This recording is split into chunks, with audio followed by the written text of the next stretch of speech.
नमस्ते किसान भाइयों, मैं विजय कुमार तासगांव ये शाहरुल लैब फिर एक बार आपका हमारे जो कम से कम खर्चे में खेती कैसी की जा सकती है उसके बारे में जो बातचीत चल रही है उसमें हम आप सभी का स्वागत करते हैं। आज जो हम बात करने वाले हैं वो लीफ और टिश्यू एनालिसिस कब और कैसा करना चाहिए और क्यों करना चाहिए, इसके बारे में हम बात करने वाले हैं। तो मैं आपसे फिर एक बार विनती करूंगा कि ज़्यादा से ज़्यादा चैनल शेयर कीजिए, सब्सक्राइब कीजिए, लाइक भी कीजिए। अगर आपको अच्छा लगा तो कमेंट जरूर लिखिए। तो आज हम बात करने वाले हैं पान डेट यानी कि लीफ और टिश्यू एनालिसिस कब और क्यों करना चाहिए। किसान भाइयों, अभी खाद का रेट आप देख रहे हैं, 0,130 2000 को था, वो अभी 5000 6000 7000 तक गया है। 1200 को मिलता था, वो अभी 3000 से ऊपर चल रहा है। 0050 हमें मिलता था, 500 700 1100 ज्यादा से ज्यादा 1400 रुपए तक मिलता था, वो अभी गया 2500 से ऊपर।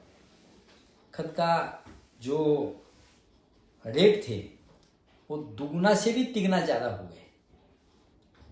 अगर हमें हमारे जमीन में से जो कुछ भी मॉलिक्यूल है इसका हमें यूज करना है तो आपको लीफ और टिश्यू एनालिसिस करना पड़ेगा, क्योंकि हमारे जमीन में जो कुछ भी मटेरियल है उसमें से उन्होंने क्या सक किया है, क्या लिया है, वो हमें मालूम होना चाहिए।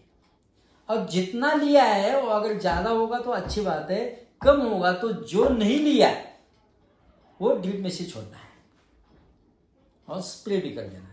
बस इतनी सादी सिंपल सी गोष्ट है, सीधी बात है। इससे क्या होगा, जो अनावश्यक जिसकी जरूरत नहीं है वो खत जो हम डालते हैं ना, डीएपी हो या दूसरा कौन सा भी हो, 1912 डालते हैं ना, उसकी जरूरत नहीं पड़ती, जरूरत ही नहीं पड़ती। हमारे किसान 10 किलो 1261 4 केजी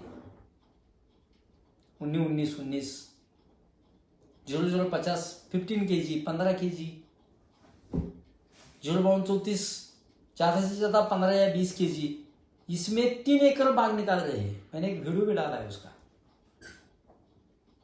यानी कि हमारे जमीन में पूरा मॉलिक्यूल है, पहले से है, खाली उसको क्या करना है, पीएसबी केएसबी आजो राइजो जो कुछ भी हमारे जैविक जो खत ऊपर देने के लिए जो मॉलिक्यूल जो बैक्टीरिया होता है वो बैक्टीरिया खाली हमें जमीन में दे दिया ना, आपका काम हो जाएगा।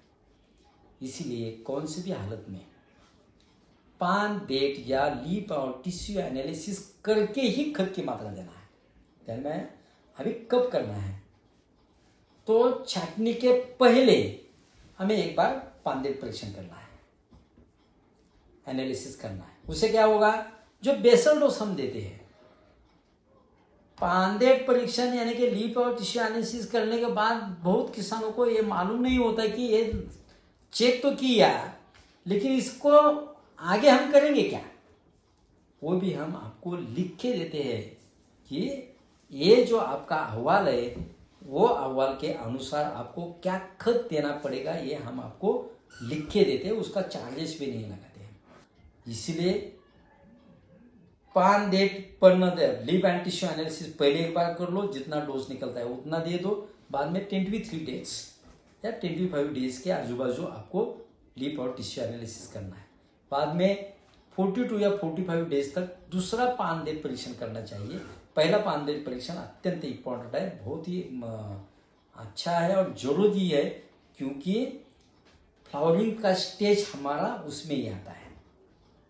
बाद में क्या करना है, 23 43 आजू बाजू या 1-2 दिन प्लस माइनस होगा तो भी चलेगा, 63 83 103 और जरूरत पड़े तो 123 को हमें क्या करना है, पान डेट टिश्यू एनालिसिस करना है। मैं इससे क्या होता है मैंने पहले आपको बता दिया है।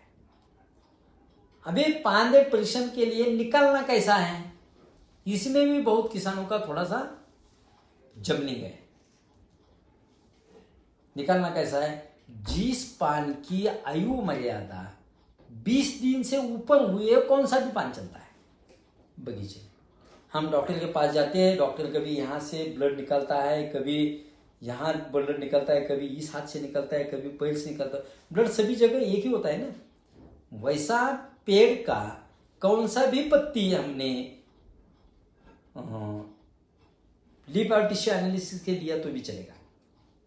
फिर भी अगर आपको लगता है कि इसमें एक कम है, तो जो जो पान इस डिफिशियंसी से गुजर रहा है वो डिफिशियंसी का पान हमें लेना है। और पान कितना लेना है? 125 लीव्स, एक पेड़ का एक पान। ऐसा करके पूरा बगीचे में घूम के 125 पान और डेट दोनों साथ में मिला के हमें लेना है। और मिला के लेने के बाद वो एक कापड़ी बैग में डालना है। उसके ऊपर आपका नाम, एड्रेस, आपका व्हाट्सअप नंबर, आपका बगीचे के वैरायटी, बेदाना करने वाले हो या मार्केट करने वाले हो या यूरोप करने वाले हो, ये पूरा आपको लिखे हमारे लैब में देना है।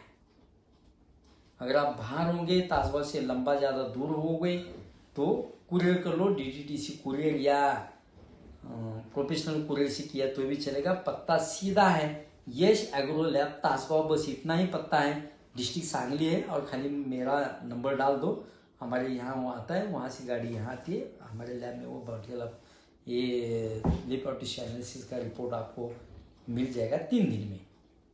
किसान भाइयों, मैं फिर एक बार आपसे विनती करता हूँ कि कम से कम खर्चे में खेती करने का प्रयास करो। बहुत पैसा जाता है, आशा रहती है थोड़ी कि ये होने के बाद ऐसा होगा, ये होने के बाद ऐसा होगा, और इसीलिए हम कई साल में का एक ही पीक है, इसलिए हम घबराते हैं। और घबराने के बाद हमें कुछ भी स्प्रे देने लगते हैं, तो घबराने की ज़रूरत नहीं है।